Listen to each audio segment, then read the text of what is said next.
Baik, kita lanjutkan pembahasan kita terkait dengan konsep dalam politik. Sekarang kita akan menuju ke konsep kekuasaan. Jadi kekuasaan itu bagaimana sih dia akhirnya dikonsepkan gitu sehingga namanya menjadi kekuasaan. Jadi secara definisi kekuasaan itu banyak sekali pendapat tentang kekuasaan itu, tapi pada prinsipnya kekuasaan itu adalah kemampuan untuk dalam suatu hubungan sosial melaksanakan kemauan sendiri sekalipun ditolak oleh orang lain. Jadi dia lebih memiliki kemampuan untuk memaksa, begitu. Jadi kekuasaan itu adalah kemampuan untuk melaksanakan kemauan sendiri meskipun pihak lain tidak setuju dengan kemauan itu. Itulah makna kekuasaan. Sehingga kalau Anda memiliki kemauan dan meminta orang untuk melaksanakan kemauan itu, dan orang lain tidak mau melakukan itu, dan mereka mampu menolak kemauan Anda itu, Anda berarti tidak memiliki kekuasaan. Tapi kalau Anda bisa memaksakan kemauan Anda untuk dilaksanakan oleh orang lain meskipun mereka tidak suka dengan itu bisa disebut dengan kekuasaan. Jadi kira-kira secara umum itu konsep kekuasaan itu. Secara detail Anda bisa baca di buku ini. Secara garis besar itu, jadi kalau kita bicara tentang kekuasaan, kita membicarakan kemampuan untuk memaksa kehendak, kemauan terhadap pihak lain, baik dengan cara diwajibkan, diharuskan, atau diminta, gitu ya. Dari mana sih sumber kekuasaan itu? Ada banyak sumber kekuasaan. Ada sumber kekuasaan itu dari kekayaan. Kita kadang-kadang patuh kepada orang yang kaya. Karena kekayaannya dia, itu membuat kita mungkin merasa tergantung dengan mereka. Tergantung dengan dia. Kita butuh sesuatu, kita pinjamkan uang. Kita meminjam uang dengan yang bersangkutan. Sehingga itu menjadi salah satu sumber dari kekuasaan. Ada lagi sumber kekuasaan keturunan. Misalnya keturunan para raja biasanya dihormati dan mereka cenderung berkuasa. Kalau memerintahkan sesuatu cenderung diikuti dibanding orang yang tidak memiliki keturunan para raja. Keturunan para nabi, para habaib misalnya dalam Islam itu dihormati. Meskipun itu sudah keturunan kesekian kali. Meskipun sebagian keturunan para nabi itu juga perangainya tidak jauh lebih baik dari perangai-perangai orang yang umum, tetapi mereka dihormati. Jadi itu sumber kekuasaan. Nah, secara formal, sumber kekuasaan itu adalah legitimasi dari masyarakat untuk memerintah. Nah, itu sumber kekuasaan yang lain. Jadi ada banyak sumber kekuasaan ya.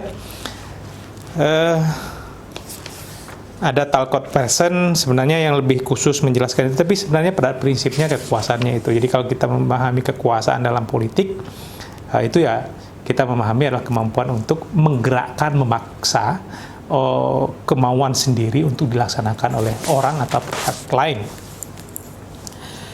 Kemudian kekuasaan itu memiliki hubungan erat dengan otoritas atau wewenang.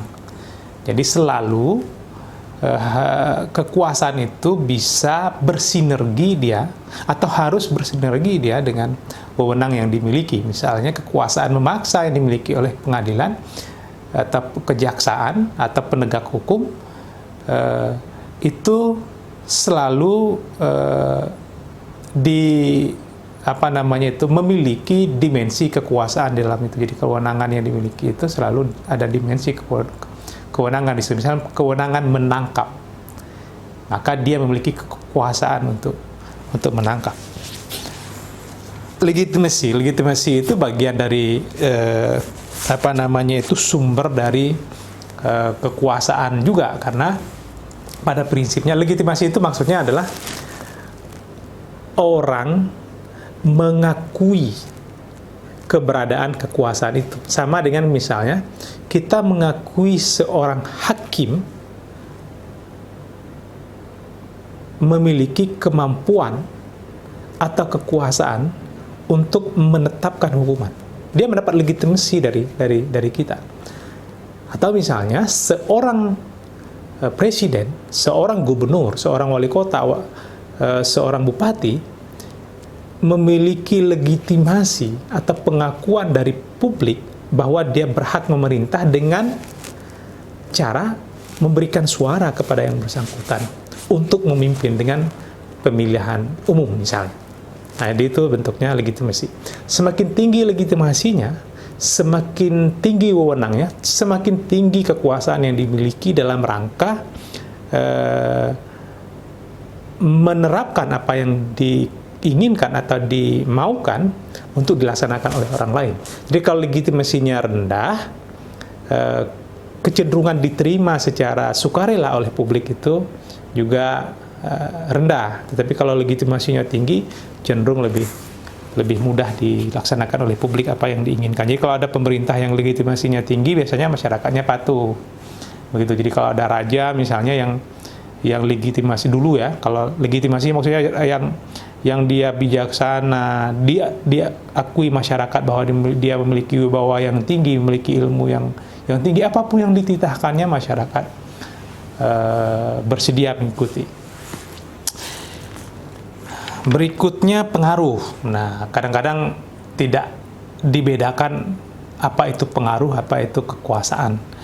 Ada yang menyatakan bahwa pengaruh itu lebih tinggi dari kekuasaan, atau kekuasaan itu lebih tinggi dari pengaruh. Tetapi ya sebenarnya pada prinsipnya sama saja.